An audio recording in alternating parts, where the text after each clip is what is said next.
Hey everyone, it's Norm Farrar, aka the Beard Guy, and welcome to another Lunch with Norm. So today we have a first. We're actually going to be broadcasting live on Facebook, LinkedIn, YouTube, a whole bunch of social media channels. So we're going to give it a shot. So if you're new to Lunch with Norm, sit back, kick back, enjoy. If you have any questions, just let me know. So today we have another first. My orange background, if you can see it, and another first. We have a husband and wife team, not on the same day, but we have Kathi Burns today and we have Rob Burns, her husband, on Thursday. So Kathy's going to be talking to us about organizing your life as an entrepreneur, and Rob's going to be talking to us about some really cool video marketing.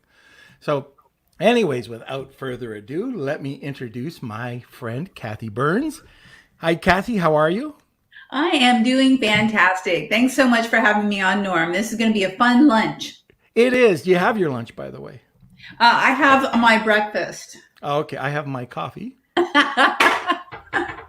So, Kathi, so you are a board certified organizer, and I know that I want to know a little bit more about you, but what's something that I heard about is that this whole thing came about because you're actually a captain, right?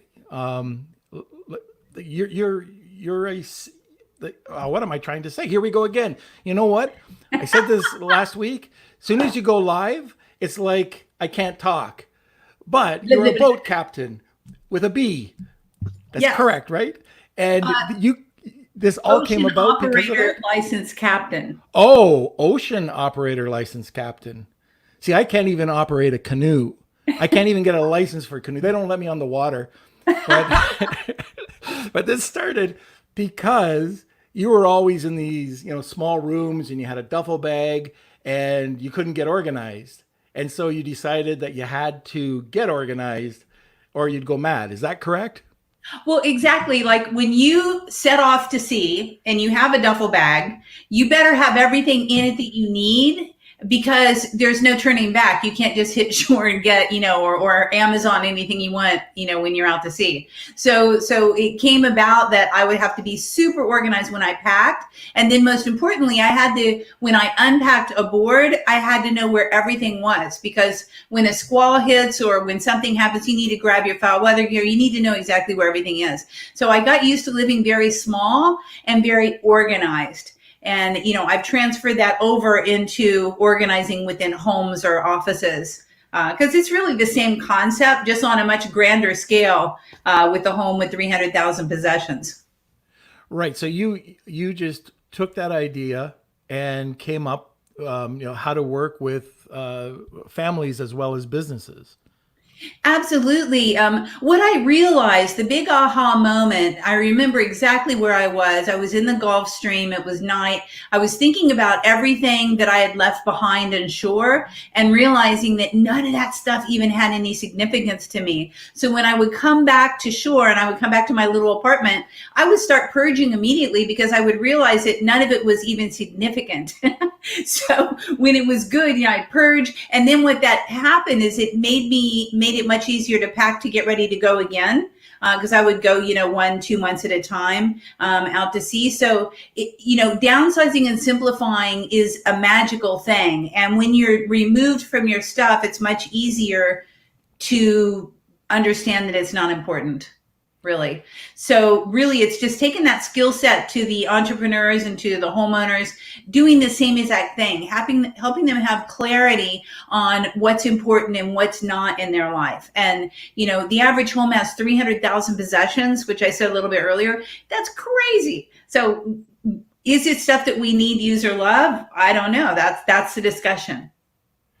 Right. So how long did it take you?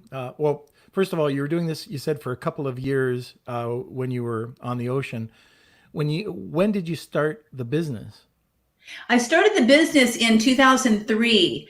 So, I met a man, I fell in love, I stopped being a wanderlust person. I went from a boat captain to a travel writer, and then I wanted to settle down. So what are you going to do when you settle down? You're going to do what your skill set is. And I've been an entrepreneur for over 30 years anyhow. So for me, it made sense to help people understand that their possessions and the stuff around them really isn't as significant as they think it is, which gives them the ability to let go.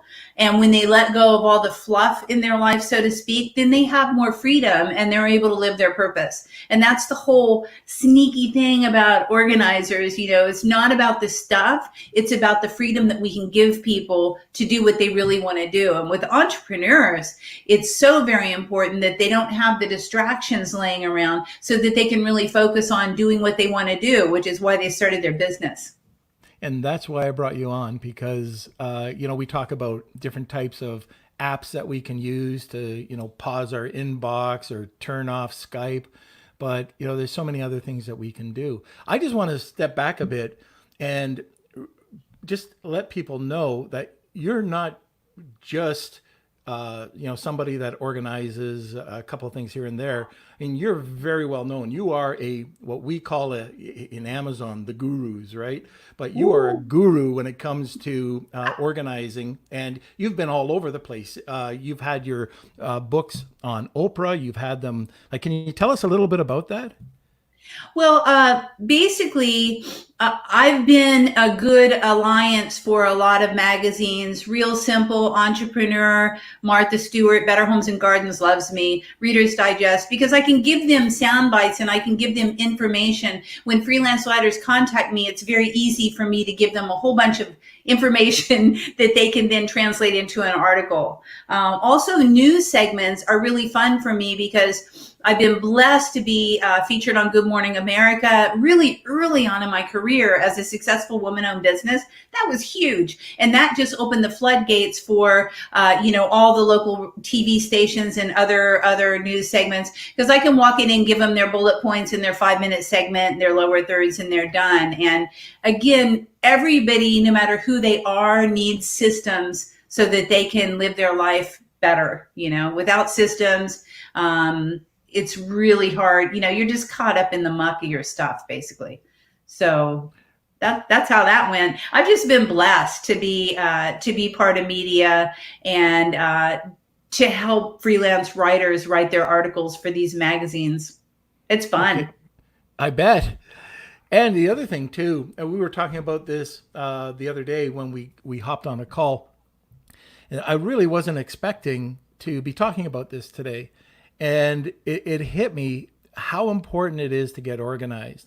But the other thing I was wondering, when we started talking, was it more gender specific? Was it more, females doing this? Were there males? I was just saying that my son Kelsey had just gone through and reorganized everything in the house, which was fantastic. Thank you, Kelsey. But it does make things so much more easier to be able to go, oh, okay, I can go here for that. I can go over there for that. And anyways, I was just wondering if you thought that there's this persona around it where it's more for females than for men. And I know that I shouldn't say that, but is that a fact? Well, what happens, Norm, is that females have the propensity to look at the micro, to look at the small details, and men don't have as much look at the small details. They're looking at the end game. I think it comes down to the hunt and fight and flight. The guy went out and gathered and had linear focus on getting the beast. The woman handled all the details around the home and, she dealt with everything besides killing the beast. So I think just sociologically and the way that we've evolved, it's come to that. But, I have a lot of men clients that really want to create the system so that they can, again, focus, because, focus for men is so very important, whereas women are more micro, we're doing all around, we're more ADD probably because we have so many little details happening. So, but for the men, if they can eliminate the stuff that's distracting them from killing the beast and from making the sale and from getting their success, then they're more happy. So I think there are men and women that are both my clients. It just really depends on their end goal and if they're open and receptive to listening to ways to make their life better. That's all it comes down to. Women are more used to asking for help than men as well. Right. That's interesting. Let's get into this now and let's get some pointers what would you do first? How would you take a look at making a checklist? What would it be? Well, you have to start out with when I work with people one on one, which I do virtually as well. It's about what's working in their business and what's not working in their business or their life. Either way, it doesn't matter. Like what's working. Okay, this is working, and then that gives me an idea of how they think and how they use their space and how they use their time. And then there's always something, no matter how good we are and how successful we are, that there's things that we can tweak. So, the first thing is, do you have systems running behind the scenes? Have you taken the time to implement systems that'll handle all the little stuff so that you're not, I call it getting stuck in your busyness? Instead of being able to get down to business, oftentimes we get stuck in that busy stuff, which is perhaps having our contact database up to date, doing QuickBooks. Maybe we hate doing bookkeeping, but we're insisting on doing our books, right? Why not just job it out? So having all those things in place allows people to have more clarity and really focus on the job at hand. So, systems behind systems that are working and taking the time to do that. Oftentimes people say, well, I don't have time to get organized. Really, you don't have time not to get organized. It takes time to step back and create those systems to support you so that you can do the big stuff, the big picture stuff, which is going to catapult you forward. Okay, so I was wondering, when we were talking before, you said that there's a secret hack to creating an organized and energized life. So what's that hack? That hack is this: set aside 1 4-hour block every single week for your big project, for your big goal. No one does this. So what happens is, if you don't have that, it takes 4 hours. When I work with clients, typically one-on-one, it's always a minimum 4 hours, because what happens if you're really focused on a project, it takes about an hour and a half to get into it. You have 2 hours there that you're just cranking it out, and then you have to have closure to wind down. Now, what happens with most people's big projects, they keep getting backburnered. They keep getting backburnered because they just don't have the time to think big and think about that big project. So with a 4-hour block, I always say same day, same time, same bat channel. Maybe it's Wednesday from noon to 4 is going to be your big project time, right? If you have that time set aside every week, think about it. That's 16 hours a month, sometimes 20 if we have 5 weeks, that you've worked on your big goal, your big end project. Because the big projects take a lot of time and a lot of resources and a lot of reflection and a lot of planning to implement. So if you have 16 hours a month where you're really working on that big thing, you'll get to it. You'll get to it very quickly. But without that, it's just kind of, I don't have time. I really wanted to do that project. I really wanted to launch or whatever. But you didn't have, you kind of, if you willy-nilly it and you do, I'll do 15 minutes here and an hour here and 2 hours there, it doesn't ever come to fruition as such. So that's the big hack. If you can't take anything away today, make sure you have 1 4-hour block every week for that big thing that you want to get accomplished.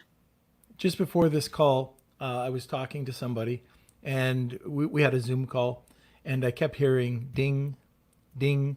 And this is about 5 minutes into it. And I asked him what it was. And he said, those are just my Skype messages. And I said, how do you get anything done? You've got 5 messages that came in while you're talking to me. I was watching you, and you're looking down, reading the Skype message while I'm talking to you. I mean, does that happen during the day? And he goes, yeah, it's crazy. And I think it's so important that you take your advice, blocking that 4 hours. But if you don't have the apps, sort of like freedom.io or just pausing your inbox in Gmail, it's impossible to do. And I know I was listening to Ben Cummings once, and he said that what he does is he goes over to Starbucks, and I don't know if that's possible right now, depending where you live, but he just went over there every Wednesday, and he just got his work done. But I mean, your advice is great. But a lot of entrepreneurs, they just have 1,000 different types of interruptions coming in. And I think that's what they have to control. Do you have any advice around that? Absolutely. I mean, turn off your notifications. See, what happens is this. Number one, never check your inbox first thing in the morning. That's a Tim Ferriss thing, and that's huge because I don't know if you have thought about this before, but your inbox is nothing but a reactionary type of thing. So anybody that's emailing you wants you to do something. Okay, so you have to react and do things, right? It's not like a proactive type of process where you're taking control. So you're reacting to requests or whatever. Click here, call me, write this, do it, right? So not checking your inbox first thing in the morning. What you want to do instead is you want to plan your day before it plans you. So you want to actually sit down in the morning, drink your coffee, make your list, figure out what you want to accomplish that day, know your big goal that you're going to check off the list, and then only then should you go into your inbox. And communication is crazy right now. I mean, we have Skype, right? We have Facebook Messenger, we have the inbox, we have the phone, we have the text. I mean, it's just too much. So you've got to really control the things that are coming into our life. And, everybody's saying, oh, we're all ADHD and we're all the ADD right now. I think we are. And it's because of technology. There's no possible way that we can keep up with the technology and get down to business. I mean, you kind of have to have a premeditated time. What I tell people when I work in corporate environments is, don't check your inbox first thing in the morning. If it's insisting that you have to go to work early, check it, and then get to work on time, right? But have a controlled amount of time that you're going to be in your inbox. Maybe it's from 11:30 to noon. Maybe then it's at the end of the day. Having a tagline in your inbox in your email is also really a good little secret hack. So this is your tagline. In order to serve my clients better, I'm checking my inbox twice a day. If this is urgent, call me or message me or whatever your favorite form of distraction is. But I will return your call and get back with you within 24 hours. So it makes you more professional. In order to serve my clients better, I'm not in my inbox. I'm not living here, but I will get back with you. But if it is urgent, reach out to me via this other way. And right. that has racketed up productivity within some of the companies that I've worked with. And so it's a magic little email signature, right? Yeah, it is. And the other thing that I've used to try to funnel, because you have 10 different communication channels and it's really hard to go back and forth and it's a time waster. So I did some research and I don't know if you've heard of this, but I found this app and I have nothing to do. I don't sell anything on these talks. This is just what I use. Franz, I think it's Franz, and it channels all of your communication into one channel and it just tells you what it's coming from. And then you can see it all come in, you can pause it, and it just makes life so easier. Have you seen anything like that? I do not know Franz, but I'm going to definitely check it out because, not have like my husband, he's a Skyper. If I don't have Skype on, he's all upset with me. It's like, and Facebook Messenger drives me insane. So having it all come into one place, I think would be really, really great. I have all my emails coming into one inbox and that helps me dramatically. But as far as all the other methods of communication, thanks, Norm. I'm going to check that out. That's a good little tip. Yeah, and one of the things when we're onboarding clients, I think it's really important, and I think the entrepreneur has to do it, is manage their expectations just like they would a client. Like you said, time block that 4 hours.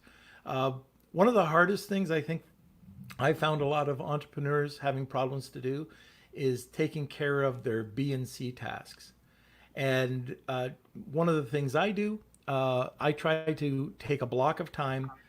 Kelsey knows this. I block everything. If I'm gonna, go for a walk, I block it out. I do this the night before, and things come up, and things change. But one of the things I love doing is blocking about half hour to an hour, and it could be broken up into 2 different areas. But for my C tasks, and I can get 10, 20 C tasks done just like that.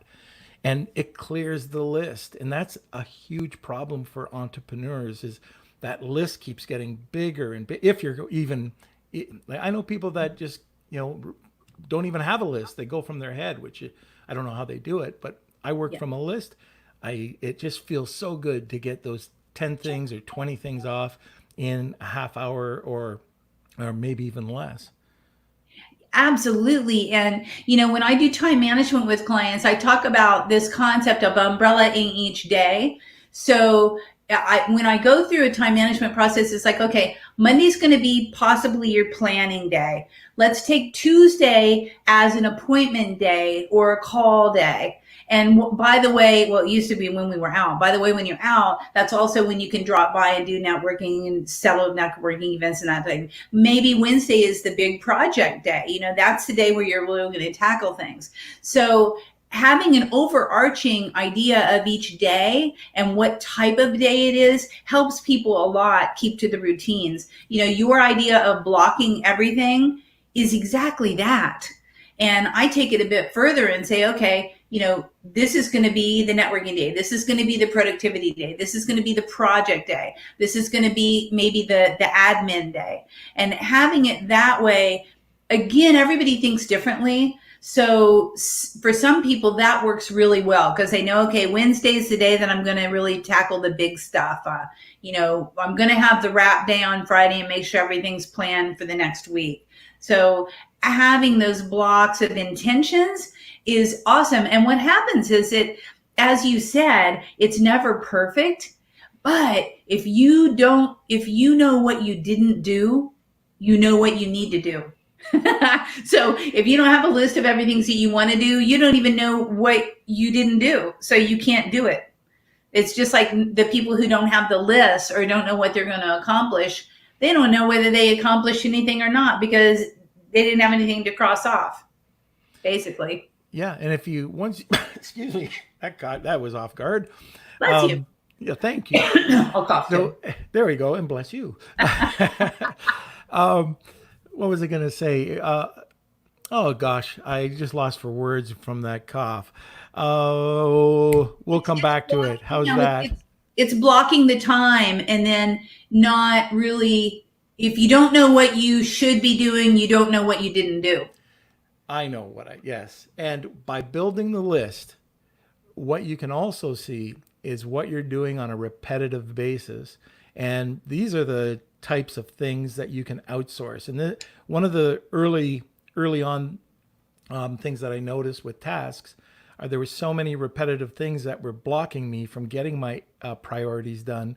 And I could take those lists of C tasks for the most part, send them over to a VA, have them do it.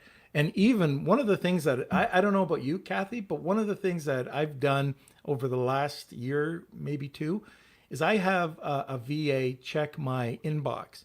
And she goes, I use Gmail, and she color codes everything. So if it's urgent, I know it's red with an exclamation mark. If it's a receipt, she takes the receipt and files it, but she lets me know by having a green star.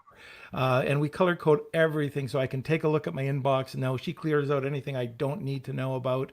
And anything that looks like spam, she automatically archives. So we keep it tight. And my inbox, I can go into it and I might have 40 or 50 emails in it in a day, and then they get cleared out. We start fresh, and it's beautiful.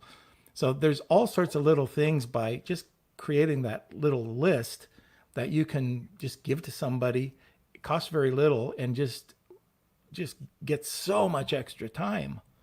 And, a lot of people don't want to take the time to do that. So at the beginning of every time management session, we write down all the things that they do, right? And I think during COVID right now, we're getting a lot more clarity about all the little stuff we used to do that we no longer need to do, really.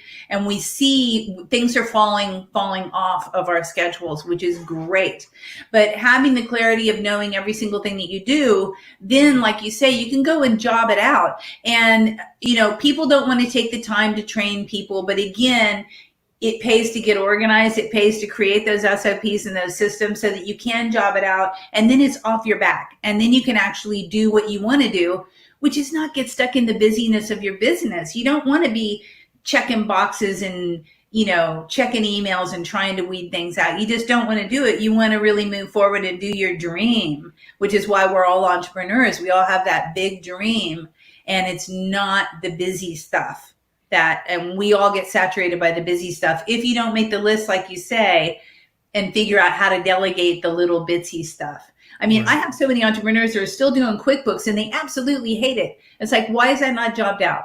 Why are you still doing accounting when you hate it? And so the idea is anything on your list that you hate, definitely job that puppy out. Anything that's on your list that only you can do, then that's stuff that's at your pay grade, right? So I always say, don't do stuff below your pay grade. There's no reason to do that. Just like, having someone go into your inbox and prioritize it for you is so smart. I mean, that's brilliant. That's why you get so much done, Norm, is I didn't realize you had so many systems in place there. Yeah, it is. You know what? The book I read way back was the E-Myth by Peter Gerber, and he basically was talking about the sales cycle of an entrepreneur, and something that you brought up a little bit earlier is, getting that entrepreneur to have a change in their mindset. So many people want to keep things close to their chest, and they don't think they have time, but by not taking the time, all they're doing is suffocating and they'll never grow. And anytime they try to bring on somebody to train, they don't train them properly. I mean, that's a whole other thing about, how to train somebody, how to train somebody to work with you. But the, the challenge I find for the majority of entrepreneurs is, how do you put the flame under their butt to make change? Well, it's funny you say Michael Gerber because I actually worked with his office. He lives here in San Diego. I actually organized his file system with an assistant. So he walks his talk and, he implements systems like as well, as what he says. But anyhow, how do you light a fire? You have to think about the pain point. It's like, how long has it been since you've really done what you wanted to do and what you started your company for? Have you done that? Or have you just been stuck in your minutia and unable to move forward? Are you not accelerating your business? So you just have to think about what's important and what's not. What's important is growing and scaling and having success and doing what you love to do, which is why you started your business. And what's not important is all the little nitty picky things that you shouldn't be doing anyhow. So I think, Norm, it goes back to, again, the creating the list is clarity. That's always the beginning of every time management session is, what do you do every single day? Hey, let's just list it. And people hate that too. It's like, I don't want to list it. That's like so tedious to list everything that I do every day. That's the only way that you are going to get clarity to know what you should be doing and what you shouldn't be doing and having a way to job it out. Because I do a lot of job descriptions for assistants and VAs for clients, but you can't do a job description until you know what you need them to do. And you don't Right. know what you need them to do until you know what you shouldn't be doing. And then once that happens, it's kind of magic. Like once you have it in writing of everything that you need someone to do, that person manifests. I mean, it's part of what really gives me jazz about organizing and energized and helping people create systems is if you have clarity on what you want, it shows up. Absolutely, it shows up. I mean, I help people get the guy, they get the home, they get the job promotion, they start their new company. Once they have the clarity and they can visualize it, and the clarity comes from removing all the fluff around what you think you should be doing or where you're getting stuff. If you remove all that, I call it muck. If you remove the muck from your life and from your business, then you have clarity and then you reach your goals. I mean, it's kind of a magical mystery, but it works every It's time. so I mean, I could true. go on and on with stories about clients that have actually gotten what they wanted to get out of getting organized. Right. So can't agree more. Once you just organize, just my office, I have a home office. And if things start to pile up, my whole mindset is it's so much better, so much clearer. I just have a better feel for the day going in with, my mother used to say, if you were depressed, make your bed. And Not that I go into the office depressed, but if I clean up my office, let's say I set a day, things start to pile up. I do it on Saturday, Saturday morning for a few minutes. It just feels that much better to just jump into the day. Everything looks good. I know where everything is, and I think by removing the muck, I mean, it really does help that. Well, a pile is a call to action. So a pile is a traffic jam somewhere in either your space or your psyche. So a pile represents one of three things: indecision, procrastination, or avoidance. All of those things are going to be distractibles whenever you're trying to focus on your job. Organizers, we're always saying keep things vertical. That's why, because a pile is an unfinished something or other that's going to be weighing in the back of your mind. And you're right. If you have a pile or a couple piles sitting around your space when you're trying to work, it is a distraction. It's not going to allow you to laser focus on your task at hand. So yeah, avoiding piles at all costs is number one. Never have a pile anywhere in your life, because it is just something that's not done. It's a call to action. And they're magical too. I don't know if you've noticed this, but if you have a t-shirt and then you have another t-shirt on the floor on a chair, when you come back into the room, there's going to be more there. I don't know how it happens. There's little genies or poltergeists or something are doing it. Maybe little gnomes in your case, but they're magical. They're magical. You'll come back in and there'll be more stuff piled there. It's just bizarre, but it's true. There is an exception to the rule, Kathi. That's socks. I don't know how, but you always get one less. Hey, well, I have a solution for that. Have you heard of the missing sock bag? No. Okay. So when you find the lonely soldiers and you're like, don't put them in your drawer, throw them in a bag. I use like a pillowcase, and you keep it in your laundry room. So when you find all those lonely soldiers, just throw them in the bag. And what's cool about that is they reunite while you're not watching. And when you go back and empty the bag, like once a month or once every other month, they're all there in their little glorious pairs. There we go. They found themselves. All right. We're kind of winding down. I'd like to get a couple of to-dos, to-don'ts. Do you have a list of things to do, a list of things not to do? Well, what you want to do, first off, to do is plan. Pre-plan, plan. Know what you're going to do the week before it starts, the following week. Know what you're going to do the day before it starts. Okay. So that's something that you have to know what you're going to do. Otherwise, at the end of the day, you don't even know what you did. I mean, how many times I've had it, we all have it. It's like, wow, what did I get accomplished today? I don't know, because the day just kind of took ourselves over. So that's a big to do, is to know what you want to do in advance of doing it. What you should not do is don't get stuck in minutia.